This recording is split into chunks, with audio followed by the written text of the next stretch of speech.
The rain had started 3 days ago, soft at first, like it had no bad intentions. People thought it would pass by morning, but it didn't. It only grew stronger, pouring without mercy, filling every small stream until it became a river that tore through the valley. By the second night, the mountain town was unrecognizable. Streets had turned into fast-moving rivers, and the sound of rushing water echoed between the hills like an angry beast that refused to rest. Families gathered whatever they could carry. Some clothes, a few food items, maybe a photo frame or a blanket, and climbed to the rooftops. The electricity had gone out early that morning. There were no lights, no phone signals, and no news. Only darkness and the endless noise of the storm. The sky was gray and the air smelled of mud and fear. Old houses made of wood cracked under the pressure of water. Walls trembled and furniture floated away. Every time a piece of debris hit another house, people flinched. They held hands, whispered prayers, and waited for daylight. The children didn't understand what was happening. They asked questions, simple ones that broke hearts. When will the rain stop? Is someone coming for us? On the highest hill of the valley, a group of villagers had managed to gather. They could see the entire town below, almost buried under the flood. Smoke rose from a few broken houses.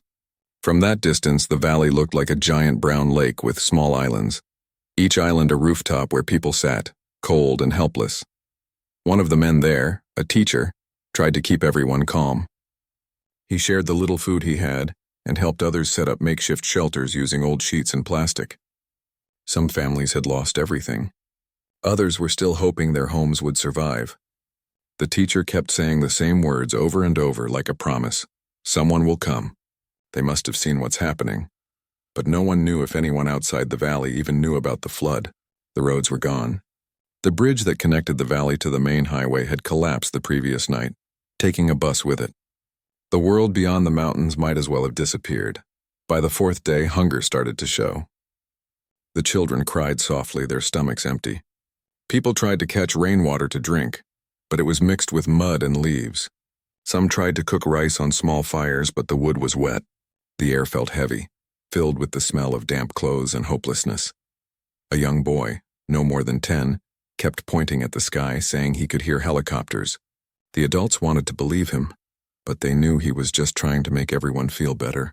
Still, every few hours they all stopped talking and looked up, hoping to see something, any sign that help was on the way.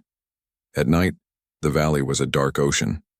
Without electricity, the stars looked brighter than ever, but they offered no comfort. The only sound was the steady roar of water, and sometimes the distant crash of another house giving in. People couldn't sleep.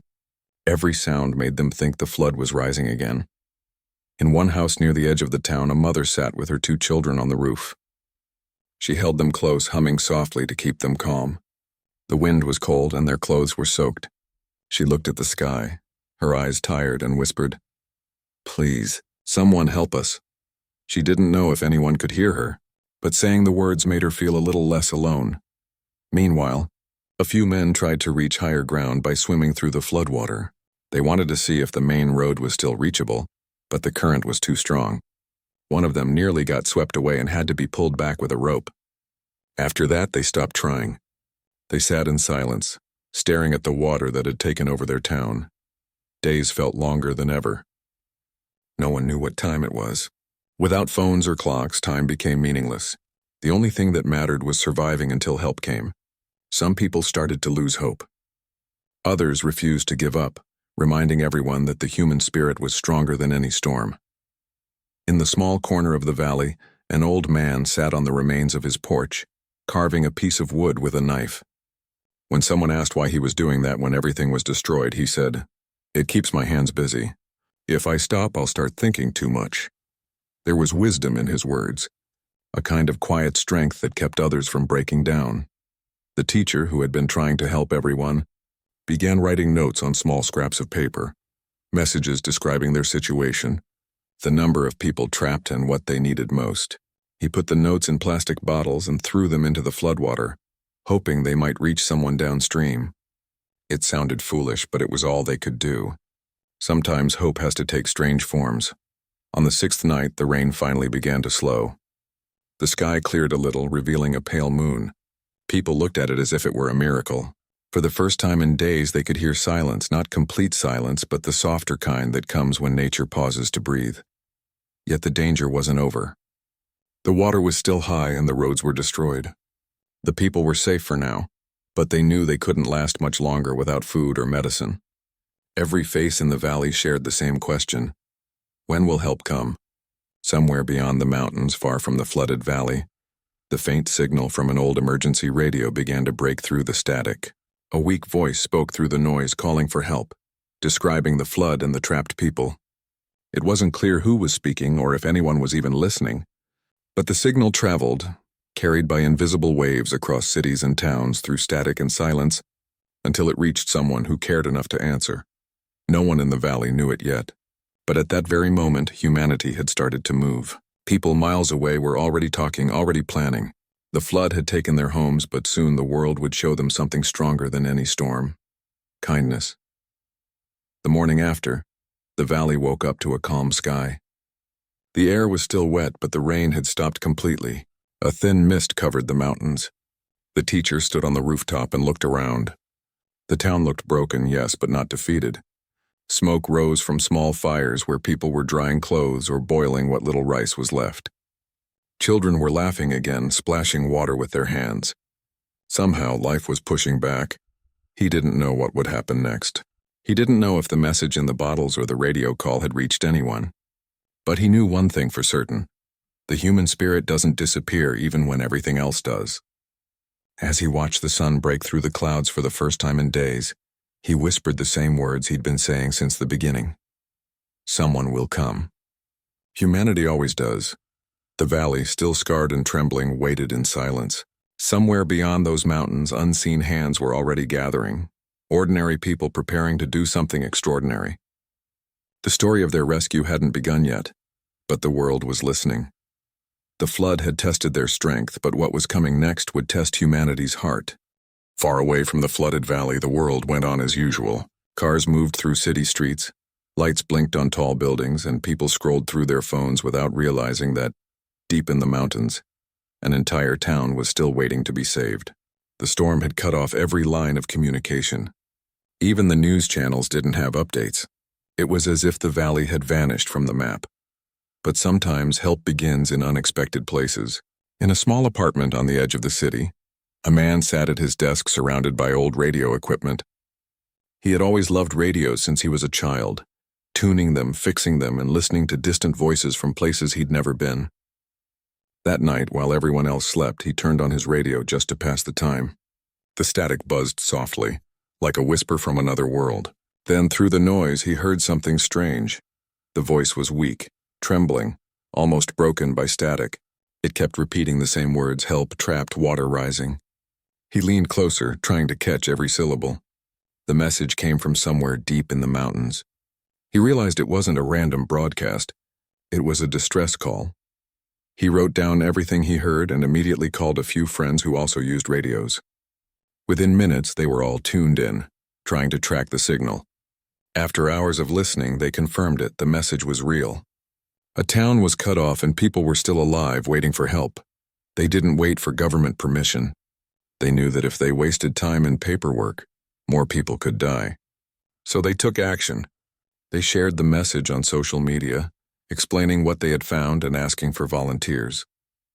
They posted maps, weather updates, and the last known location of the valley. Within hours, people began responding. Truck drivers offered to bring food. A doctor said he could come with medical supplies. A mechanic offered to repair vehicles. Students created a group chat to coordinate. It was like a spark had lit a fire in everyone's heart. No one cared about where the victims were from or what language they spoke. They just wanted to help. The story spread quickly online. People began sharing it across platforms, tagging rescue organizations and local authorities. Some ignored it at first, thinking it was just another rumor.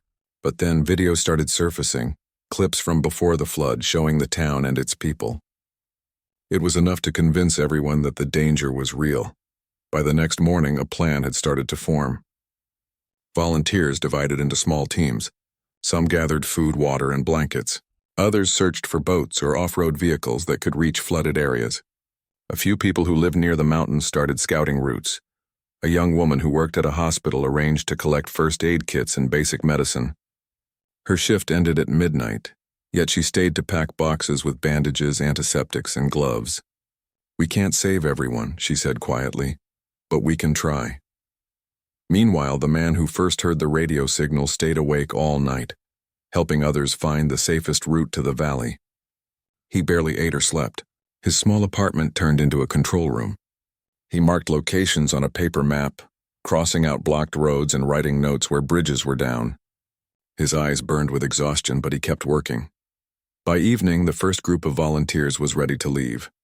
They had trucks filled with dry food, bottled water, medicine, and clothes. The rain had slowed, but the roads were still dangerous. They knew it wouldn't be easy, yet not one of them stepped back. Before leaving, they all gathered in a parking lot. The air smelled of wet earth and diesel fuel. Some prayed silently, others hugged their families. Then one by one, the engines roared to life. The convoy moved out at dawn. The roads outside the city were still slippery from the flood. Fallen trees blocked the way in many places. The volunteers worked together, cutting branches and clearing paths. Sometimes the trucks had to move through deep mud, wheels spinning as everyone pushed from behind. No one complained. They laughed, encouraged one another, and kept moving. As they climbed higher into the mountains, they started to see the damage left by the storm. Landslides had torn through roads, leaving deep cracks. Broken power lines hung over the path like dark vines. The smell of wet wood and earth filled the air. Nature had left its scars everywhere. In one village along the way, they met an old man who had seen the flood from a distance. He told them how bad it was, how the entire valley had disappeared underwater. His voice trembled as he said, "No one has reached them yet. They must think the world forgot." Those words hit everyone hard. For a moment, no one spoke. Then one of the volunteers said, "Then let's be the proof that the world didn't forget." The journey continued through the night. When the trucks couldn't go any further, they carried supplies by hand. They crossed broken bridges, helped one another climb muddy slopes, and followed narrow trails through forests. They got soaked in rain, slipped on rocks, and tore their clothes, but they didn't stop. One volunteer twisted his ankle badly, but he refused to turn back. "I can still carry something," he said, tying a bandage around his foot and lifting a box of food. Everyone admired his courage. They knew they were fighting against time. Back in the city, more people joined the effort. Those who couldn't go sent money, supplies, and words of encouragement. A group of students created live updates online, sharing progress from the rescue route. They used every bit of technology they could to guide the volunteers through safe paths. Humanity had turned into a team, ordinary people doing extraordinary things. As the convoy neared the valley, the air grew colder. The roads had completely disappeared under the floodwater. The volunteers parked their trucks and stood silently for a moment, looking at what lay ahead. The once lively valley was now a wide, muddy sea with scattered rooftops poking out. The sound of rushing water was endless. One of them whispered, "They're still out there." They began unloading boats and ropes, preparing to move through the flooded streets. Everyone was tired, but the thought of the people waiting gave them new strength. They were no longer strangers. They were a family, united by purpose. As the last light of the sun faded behind the hills, the volunteers set up a small camp near the edge of the flood. They built fires to stay warm, shared food, and made plans for the morning. Some looked at the dark valley ahead and couldn't stop thinking about the faces of the people trapped there.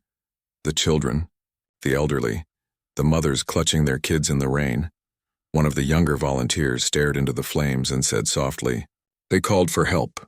Now it's our turn to answer." The others nodded, tired but determined. No one said it out loud, but everyone felt it. This was no longer just about a rescue mission. It was about proving that kindness still existed, that humanity still had a heart. The night was quiet except for the sound of water and the crackle of fire. The volunteers took turns staying awake, guarding the supplies and checking maps. Some slept sitting up, others lay on the ground with their jackets pulled tight against the cold. They didn't have much comfort, but they had something stronger: purpose. In the distance, faint lights flickered from what looked like rooftops. It was proof that the people in the valley were still alive. Tomorrow they would reach them. The flood had separated lives, destroyed homes, and taken hope from many. Yet it had also done something unexpected. It had brought out the best in people who didn't even know each other. Humanity had heard the call for help, and now it was on the way, carrying not just food and medicine, but a message far greater than any rescue, that no one is ever truly alone, not while there are hearts willing to answer. The night passed slowly on the mountain road. The volunteers barely slept. Every time someone closed their eyes, the sound of rushing water echoed in their mind. When the first light of morning appeared, everyone stood up, stretching their tired bodies. The valley below was covered in thick fog, but through it they could see parts of broken rooftops and what looked like floating debris. The flood had swallowed almost everything. The air was cold and smelled of wet soil. Some of the volunteers lit a small fire to warm themselves, while others checked the ropes, boats, and supplies they had carried all this way. There was quiet determination on every face. No one needed to speak much. They all knew why they were there.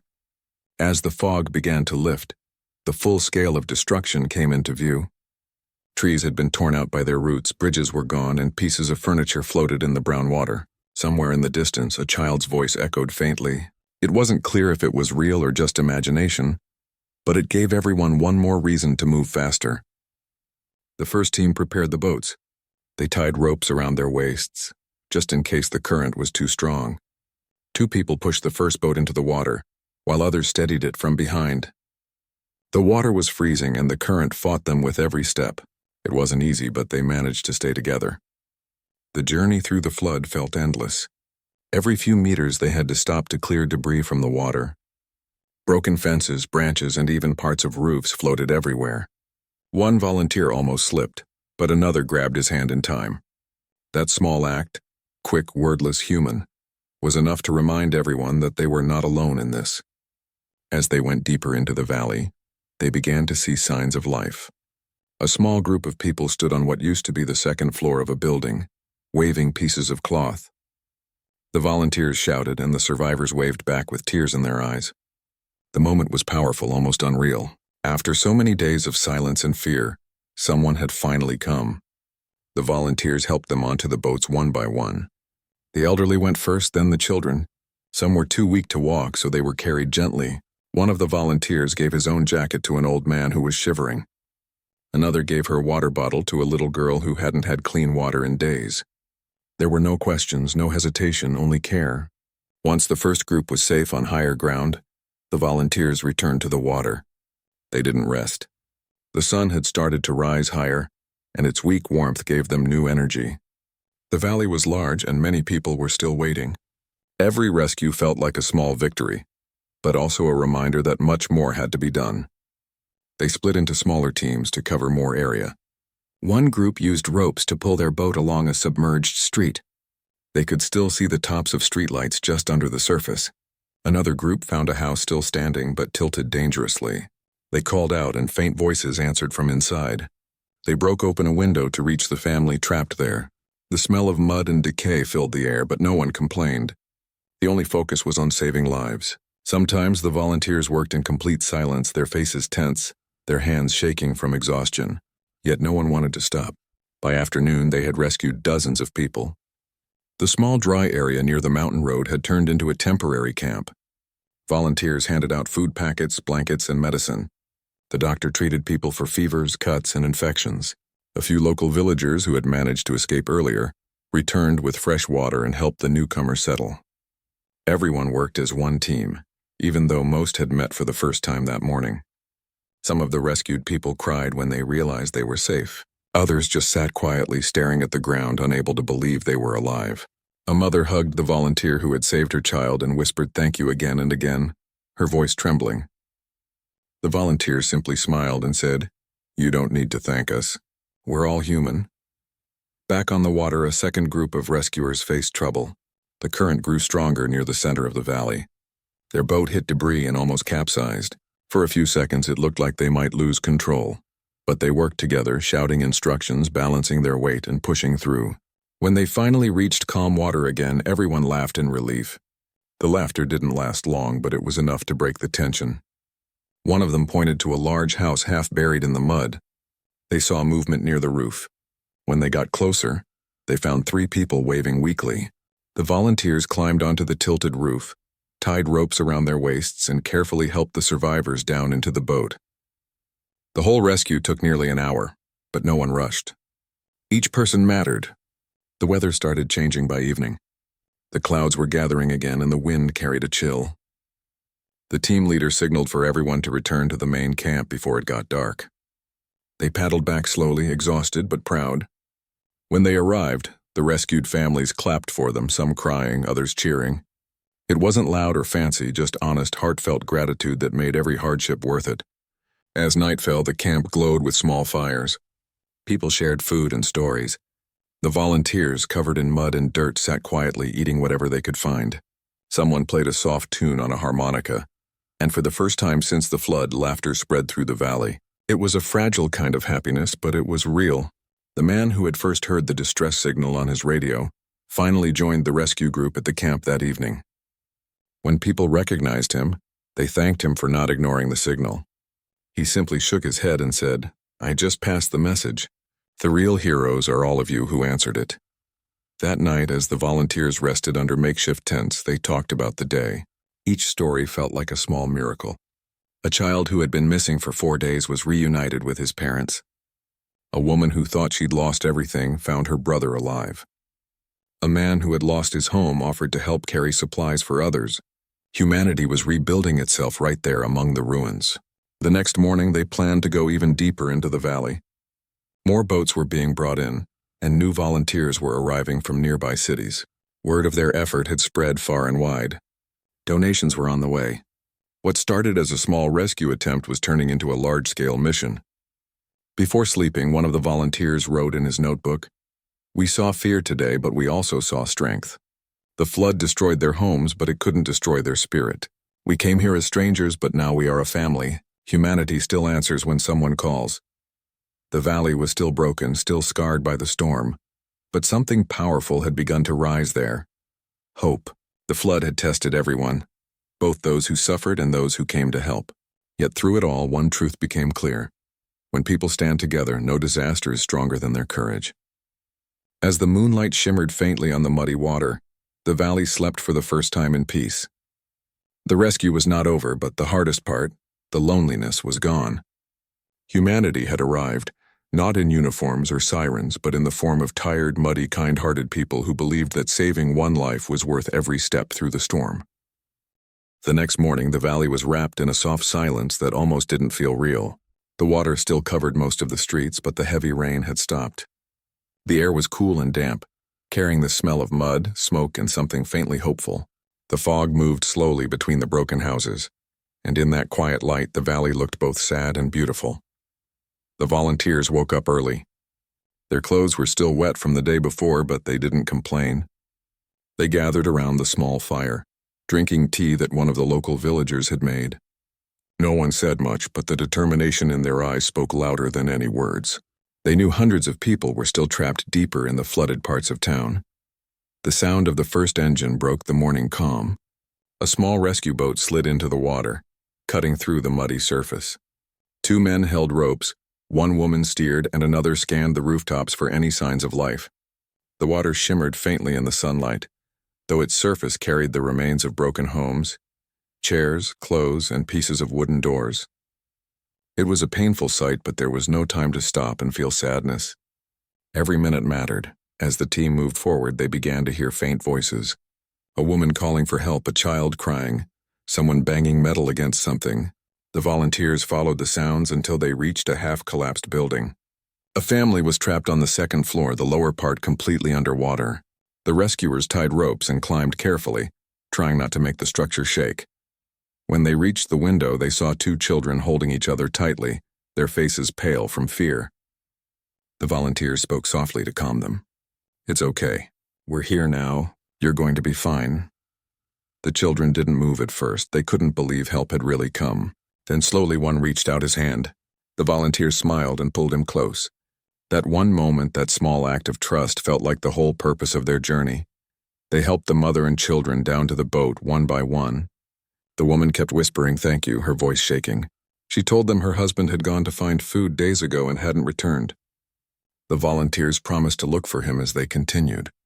She cried quietly, clutching her children while the boat moved away. Further down the street, another team found an old man sitting alone on his rooftop, holding a broken umbrella as if it could protect him from everything that had happened. When they called out to him, he didn't answer at first. He just stared at the water below, lost in thought. When the boat came closer, he finally spoke. "I didn't think anyone would come," he said softly. One of the rescuers reached out a hand and said, "You're not alone anymore." The man looked up and smiled faintly before taking the hand. It was a simple moment, yet it carried so much meaning. It wasn't just a rescue. It was a promise that humanity hadn't forgotten him. As the day went on, more people were found. Families waving from windows, children shouting from rooftops, elders too weak to stand. The volunteers worked tirelessly, moving through narrow flooded lanes and broken houses. Some carried people on their backs through chest-deep water. Others lifted heavy boxes of food and medicine above their heads to keep them dry. One of the volunteers had lost his own home in another flood years ago. As he helped an old couple into the boat, he said quietly, "I know what this feels like. You'll rebuild. Maybe not today, but you will." His voice was full of quiet strength. The couple nodded, tears shining in their eyes. By afternoon, the sun broke through the clouds. Its light fell on the water, turning the muddy surface golden. It was the first sunlight the valley had seen in days, and everyone stopped for a moment to feel it on their faces. Even the rescued families looked up, closing their eyes as if the warmth itself was a sign that things would be okay again. Back at the camp, volunteers worked to provide food and medicine. Some helped set up temporary shelters using tarps and wood. The doctor moved from person to person, checking wounds, treating infections, and comforting the sick. A young girl who had lost her parents sat quietly near the fire. One of the volunteers handed her a small biscuit and said gently, "You're safe now." The girl nodded, but her eyes carried stories too heavy for words. Later in the day, the volunteers found a group of people trapped inside a community hall. The water had reached the windows, and they had been surviving on rainwater and whatever dry food was left. When the rescuers broke through, the people inside started crying and clapping at the same time. Some hugged the volunteers, refusing to let go. As they were being taken back to safety, one man asked, "Who sent you? The government?"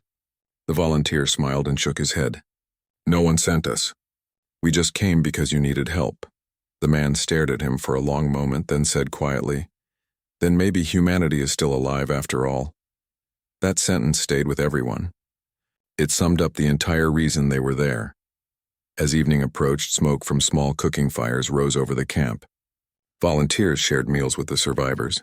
Some people cried softly while eating, overwhelmed by relief. Others helped serve food, even though they were victims themselves. The lines between helper and helped had blurred completely. Everyone was just human. One of the volunteers noticed a small boy walking around barefoot, looking for something. When asked what he was doing, the boy said he was trying to find his school bag. The volunteer helped him search the nearby area, and after a while they found it, muddy and torn, but still there. The boy smiled for the first time in days. It was a small thing, but it brought a spark of joy to everyone who saw it. As the night fell, the valley glowed with small lanterns and fires. The stars came out brighter than ever, shining above the silent water. The volunteers sat together, some talking softly, others too tired to speak. They looked at the people sleeping under blankets, the children resting in safety, and they felt a deep sense of peace. It was not an easy day. Many of them had bruises, cuts, and sore muscles, but no one complained. Every face reflected the same feeling, gratitude. They weren't just saving lives, they were part of something far bigger. Later that night, the sound of helicopters echoed faintly in the distance. Everyone looked up, hope lighting their eyes. It meant more help was coming. Supplies, medical teams, and even more volunteers would soon arrive. What had started as a small group of strangers was turning into a wave of compassion. The flood had taken homes and memories, but it had also revealed something powerful, that when the world seems to fall apart, humanity can still come together. A volunteer sitting near the fire whispered to another, "When this is over, people will talk about what we did here." The other replied, "I just hope they remember that it wasn't one hero, it was all of us." As the night deepened, the valley began to rest. The cries of fear that once filled the air were replaced by quiet breathing and the soft rustle of the wind. Somewhere in that silence, hope took root again. The people of the valley would rebuild and the volunteers would eventually return to their own lives. But none of them would ever forget this day, the day when strangers became family, when compassion became stronger than the storm, and when the call for help was answered not by one person, but by humanity itself. The morning after the rescue teams arrived, the valley began to breathe again. The air still smelled of mud and wet wood, but it was no longer filled with the same silence that had haunted everyone for days. People who had lost hope were now gathering near the rescue tents, wrapped in blankets, holding cups of hot tea that volunteers had managed to bring. The sound of human voices replaced the endless rush of water. For the first time in a long while, people felt that they might survive this. The volunteers barely had any time to rest.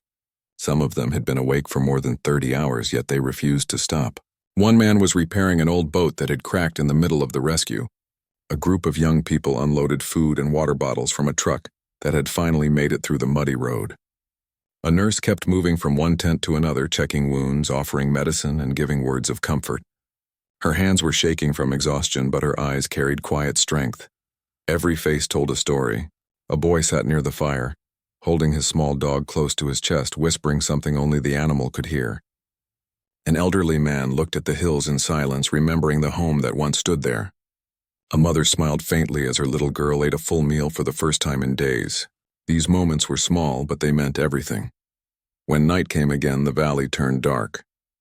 The power grid was still destroyed, but the volunteers lit small lamps made from fuel cans. Their soft light spread across the flooded streets, glowing like fireflies. The hum of generators joined the distant sound of helicopters circling above. Every now and then someone would shout, "More people found," and everyone nearby would rush to help. It didn't matter who they were, local villagers, city volunteers, or soldiers who had joined the effort late. They were all one team now. On the third day, new groups arrived, medical staff, engineers, and reporters carrying cameras. The world had finally learned about the valley's disaster. Yet, by the time the news reached the big screens, hundreds of ordinary people had already been there for days, risking their lives to save strangers. None of them were looking for fame or reward. They simply couldn't stay home knowing that others were in danger. One of the volunteers, a truck driver, said quietly while unloading supplies, "We didn't wait for anyone to tell us to come. We just came because it felt right." His words carried a truth that touched everyone's heart. People realize that kindness does not always wear a uniform or come from an official order. It comes from the human heart. Each passing hour brought new challenges. The roads were slippery and landslides made it difficult to move between areas. Some volunteers got stuck knee-deep in mud while carrying food. Others built wooden walkways out of broken furniture to cross flooded patches. The children, surprisingly, were the most hopeful. They followed the rescuers, helping to collect empty bottles, handing out snacks, or just talking to the adults to lift their spirits. When a group of helicopters finally dropped relief packages, people cheered like they had won a battle. The supplies were basic: rice, water, blankets, but in that moment they felt like treasure. Volunteers organized distribution so no one would be left behind. There were no arguments, no chaos. Everyone shared what they had, even if it was little. One night, as rain returned briefly, a few volunteers sat under a half-broken shelter. They were soaked and tired, but still smiling. Someone handed out biscuits, another poured tea from a dented flask. They didn't speak much, just looked out over the dark valley, listening to the rain tapping on the metal roof. There was something powerful in that quiet, something that words couldn't capture. It was the feeling of being part of something larger than oneself. The following morning, the first medical camp was set up on higher ground. A few local teachers turned into coordinators, helping write down names of survivors and missing families. The rescue operation had become an organized network, built not by government order but by pure human will. The once isolated valley was now connected to thousands of hearts working in sync. Despite all the exhaustion, laughter slowly returned. A volunteer made a small toy from plastic bottles for a crying child. A man strummed a broken guitar near the tents, his tune soft and hopeful. The flood had taken away homes, but not humanity's warmth. Even strangers who had never met before spoke to each other as if they were old friends. Days later, the sun finally broke through the thick clouds. Its light fell over the muddy streets, revealing the damage in full. Many cried quietly, seeing what was left of their houses. Yet, instead of despair, there was determination in their eyes. The volunteers promised to stay until the very last person was safe. They weren't just rescuers anymore. They were family to the people of the valley. One morning, a convoy of heavy machines arrived to rebuild the main road. The entire valley gathered to watch, clapping as the first truck cleared debris. It was more than a construction task. It was a symbol that life was moving forward. The rescue teams began planning the next phase, rebuilding homes, schools, and bridges. The same people who had once arrived with food and ropes now picked up shovels and tools. When the first power line was restored and a single streetlight flickered on, everyone cheered. Children danced in the puddles, their laughter echoing through the night. The light wasn't just electricity, it was hope returning after endless days of darkness. In the following weeks, more organizations joined, but they were met by people who were already standing tall. The valley didn't wait for help anymore. It had learned to rebuild with its own hands.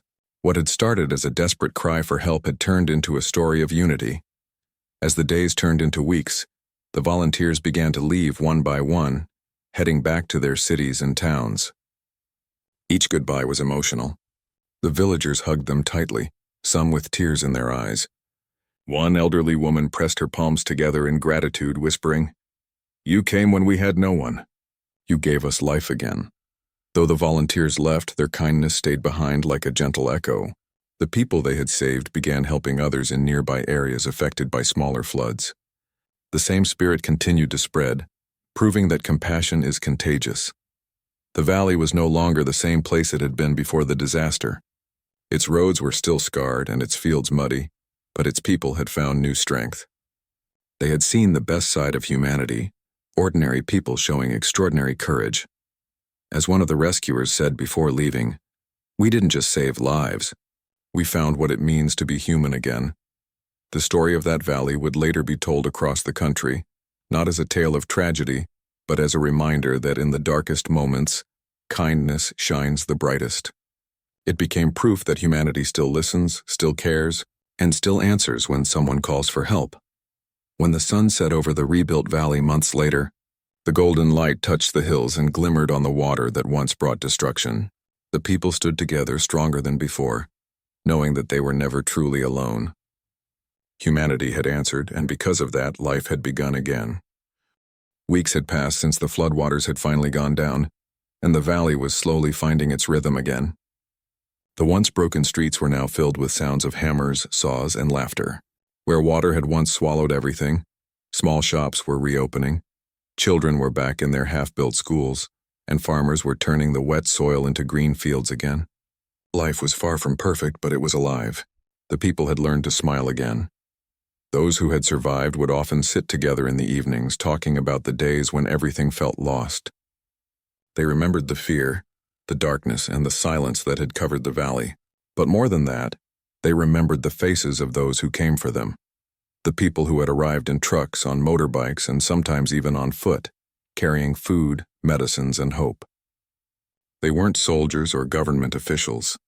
They were ordinary people who simply couldn't ignore the pain of others. Every time someone mentioned those rescuers, eyes softened and voices grew warmer. "They came like family," one man said quietly. "They didn't even know us, yet they risked everything for us." His words were met with nods and grateful smiles. A small memorial was built in the center of the town. Not a statue or anything grand, just a wooden board with a simple message written on it. "To all who came when we called, thank you for reminding us what humanity means." People would stop there every morning on their way to work, place a flower or light a candle, and move on with their day, carrying a quiet sense of pride in their hearts. Many of the volunteers who had helped had already returned to their cities, but some came back to visit whenever they could. One of them had started a small charity group that kept sending supplies to the valley. Another returned every month to help rebuild houses. Every time they arrived, the townspeople welcomed them like family returning home. There were hugs, smiles, and laughter, followed by long stories of how much had changed. The children were perhaps the happiest of all. They now ran freely through the repaired streets, chasing each other, splashing in puddles and laughing as though they had never known fear. Their school, though still under construction, echoed with energy and joy. They would often talk about the day the rescuers came, calling it the day the world came to save us. Their teacher told them stories of courage and kindness, reminding them that true strength lies not in power but in compassion. Slowly, the story of the valley began to spread far beyond the region. News channels, journalists, and even foreign reporters came to document it. People around the world watched videos of the rescues, the rebuilding, and the smiles that followed. Viewers were moved to tears seeing how ordinary people had come together when help was needed most. Donations poured in, not just money but blankets, food, and letters filled with love and encouragement. One letter sent from a child in another country said, "I saw your story on the news. I want to be brave and kind like the people who helped you." The villagers kept that letter in their community center, framed neatly on the wall. It reminded everyone that kindness can travel farther than any road or bridge. Months went by, and the valley's wounds continued to heal. Crops began to grow again, shops opened, and a sense of peace returned. Yet even as people got back to their daily routines, the memory of those chaotic days stayed in their hearts like a quiet flame. It wasn't just about survival. It was about rediscovering what it meant to care for one another. One afternoon, the sky turned golden as the sun began to set behind the hills. A few of the villagers stood together near the riverbank, watching the calm water flow where chaos had once raged. It was hard to believe that the same river that had brought so much pain could now look so peaceful. One of the older men said softly, "The river destroyed our homes, but it also brought us closer to each other."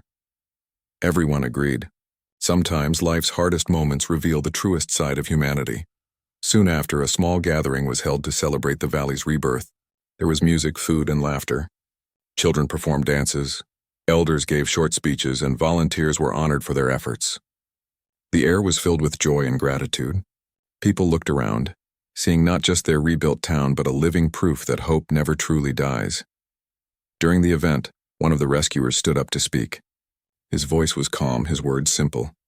"When we first came here, we didn't come as heroes," he said. "We came because your pain felt like ours. That's what being human means. When one of us suffers, we all feel it." His speech was followed by a long silence, one filled with emotion too deep for applause. Then someone began clapping, and soon everyone joined in, their cheers echoing across the valley. The night ended with a small bonfire. People sat around it, singing softly and sharing food. The sky was clear, the stars bright. For the first time in a long while, everyone felt safe. The flames danced gently, lighting up the faces of people who had once been strangers but were now bound together by something unbreakable: shared humanity. As the bonfire burned low, an old woman said, "This valley will always remember. Not just the flood, but the people who came when we needed them most." Her words captured everything: the fear, the loss, the hope, and the rebirth. The next morning, life carried on. Farmers went to their fields, children ran to school, and shopkeepers opened their stalls. The valley had not only been rebuilt, it had been reborn. The people worked harder than ever, but they did it with smiles, because every nail hammered and every seed planted carried the memory of those who had stood beside them when the world seemed to be falling apart. Months later, a large photo exhibition was held in a nearby city, showcasing the journey of the valley, from the day of the flood to the day of recovery. Visitors stood silently, looking at images of muddy faces smiling, of helping hands, of boats filled with survivors. One picture showed a young man carrying an old woman through waist-deep water. Another captured a group of volunteers sharing a meal under a broken roof. Each photo told a story not of disaster but of love and strength. The exhibition ended with a short film titled, "When Humanity Answered Our Call." It wasn't about any single person. It was about everyone. It showed that humanity still listens, still feels, and still acts when compassion is needed most. People leaving the event wiped their tears and said the same thing: the world still has good people. Back in the valley, life continued peacefully. The grass grew green again, birds returned to the trees, and laughter filled the air. The people had learned to live not just for themselves, but for others. They had learned that when you give kindness, it finds its way back to you. Years later, children who had once been rescued became adults. Some joined rescue teams themselves, wanting to pass on the same spirit they had witnessed. They traveled to other disaster-hit places, helping strangers just like they had once been helped. The circle of compassion kept growing, touching more lives with every passing year. The story of the valley became a legend told to remind people that even in the darkest of times, light always finds a way. Humanity, when it comes together, can face anything, storms, floods, or any challenge life throws its way. The flood had taken much, but it had given something greater in return, a lesson that kindness is the most powerful force in the world. The people of the valley never forgot that. Whenever they heard of someone in trouble, they didn't hesitate. They remembered the days when others answered their call for help, and they did the same for others. The valley stood as a living reminder that compassion can rebuild what even nature destroys. In the end, the true story wasn't about tragedy. It was about the strength that rises when humanity stands together.